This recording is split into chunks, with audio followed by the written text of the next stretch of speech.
साथियों, वैसे ये सरकार जो है अपील करती है कि भाई दिल्ली में ज़्यादा प्रदूषण हो रहा है, तो उस जब हम पराली जलाते हैं या दिवाली मनाते हैं तो जब ये जो है पराली ना जलाने की अपील करते हैं कि पराली मत जलाओ, इससे प्रदूषण फैल रहा है। ठीक है। और उसके बदले हमें क्या दे रहे हैं? हमें दे रहे हैं ये कूड़ा घर, डंपिंग ग्राउंड, हम किसानों को। तो ये बिल्कुल जो है अनएक्सेप्टेबल चीज़ें हैं। ये सरकार नहीं है, ये तानाशाही है। भाजपा की सरकार में जो है विकास के नाम पर सब उल्टी सीधी नीतियां इन्होंने लागू करी हैं। कोई भी ऐसा काम नहीं करा है जिसकी सराहना करी जाए। इन्होंने विकास के नाम पर जो है ना, किसानों के लिए तो कुछ करा ही नहीं है। हम किसान हैं, हमारे लिए कुछ इन्होंने ऐसा खास नहीं करा है। सिर्फ जो है, और ख़ासकर मैं तो अपने क्षेत्र की बात कर रहा हूँ, हमारे क्षेत्र में तो उन्होंने विकास के नाम पे सिर्फ एक कूड़ा घर बनाया है, ताकि हम इस कूड़ा घर में जो है गंदी सांस, इस गंदी हवा में सांस लेना भी मुश्किल हो जाएगा।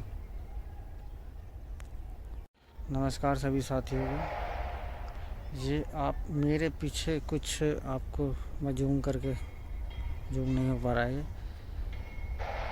कुछ आप देख रहे होंगे टीन शेड के रूप में। ये एक कूड़ा घर बनाया जा रहा है हमारे यहाँ, लगभग 100-150 बीघा में के 6 एरिया में बन रहा है। और इसके आसपास जो गांव है आप देख रहे होंगे, ये मेरे पीछे है, ये बदरपुर गांव है। और इस प्लांट के दूसरी तरफ है पचारा गांव। ठीक है, जिसकी दूरी मात्र 300-400 मीटर होगी। और इस गांव की दूरी है मुश्किल से 200-300 मीटर। और जो इस तरफ गांव है, ये मेरा गांव है मीरपुर हिंदू, इसकी जो दूरी है लगभग होगी 500 मीटर। तो मुझे ये समझ नहीं आ रहा इन्होंने किस हिसाब से जो है इस कूड़े घर की यहाँ स्थापना करी है। क्योंकि नियम कानून ये कहता है कि जो कूड़ा घर है वो गांव से या किसी भी शहर से 7 से 8 किलोमीटर या 5 से 7 किलोमीटर की दूरी पर होना चाहिए। और ये 1 किलोमीटर की भी दूरी यहाँ पर नहीं है, तो ये समझने वाली बात है। और दूसरी बात ये है, ये दिल्ली से लगा हुआ क्षेत्र है। ये ऐसा नहीं है कि दिल्ली से हटके है।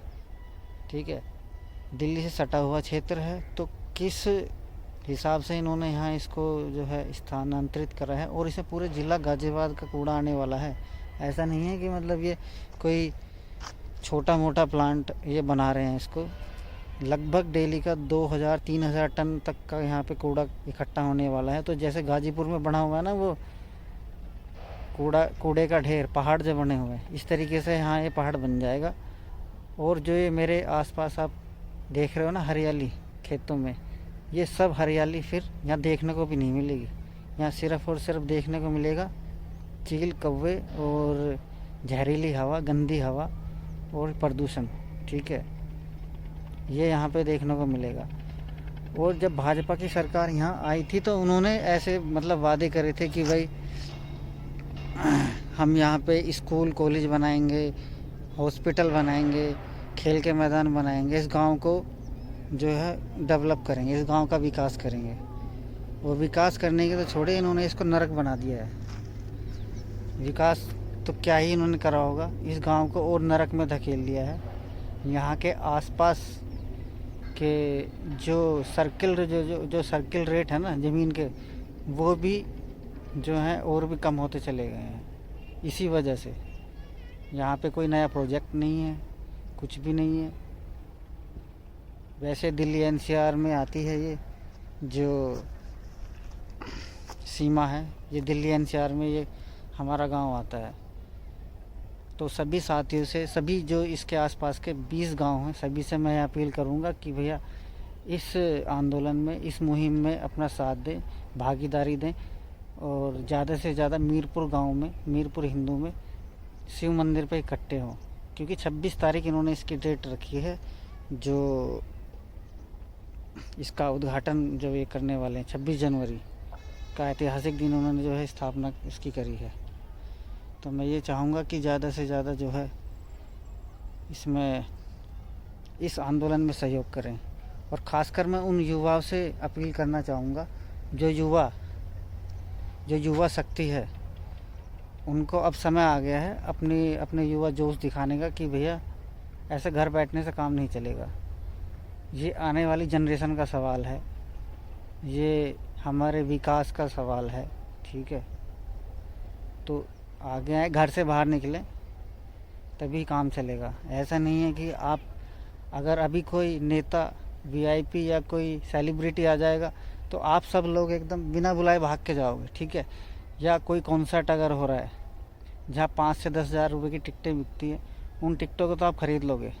ठीक है, लेकिन जो समाज से जुड़ा हुआ मुद्दा है उसमें आप लोग बिल्कुल भी सहयोग नहीं दिखा रहे हो। ठीक है, घर पे बैठ के आप मोबाइल में रील स्क्रॉल कर रहे हो और कुछ भी ऐसा मतलब नज़र नहीं आ रहा है जिससे पता चल सके भी हाँ आप लोग भी कुछ एक्शन ले रहे हो।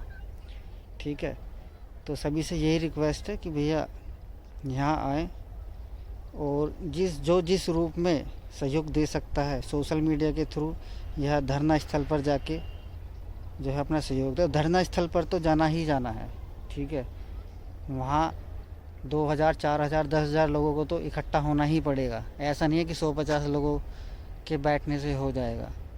आपने देखा ही होगा कि इन्होंने किस तरीके से जो गांव के बड़े बुजुर्ग थे, जो वरिष्ठ आदमी थे, वो धरना स्थल पर बैठे हुए थे, उन्होंने कैसे उन पर लाठीचार्ज करा, उनको पशुओं की भांति जो है गाड़ी में भर के ले गए और जेल में डाल दिया। तो इतनी शर्मनाक स्थिति शायद ही पहली बार मेरे सामने तो पहली बार हुई है।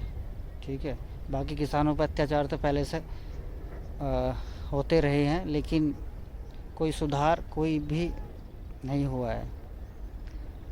तो कोशिश करो, ठीक है, जितना जल्दी हो सके इस मुहिम में अपना सहयोग दो।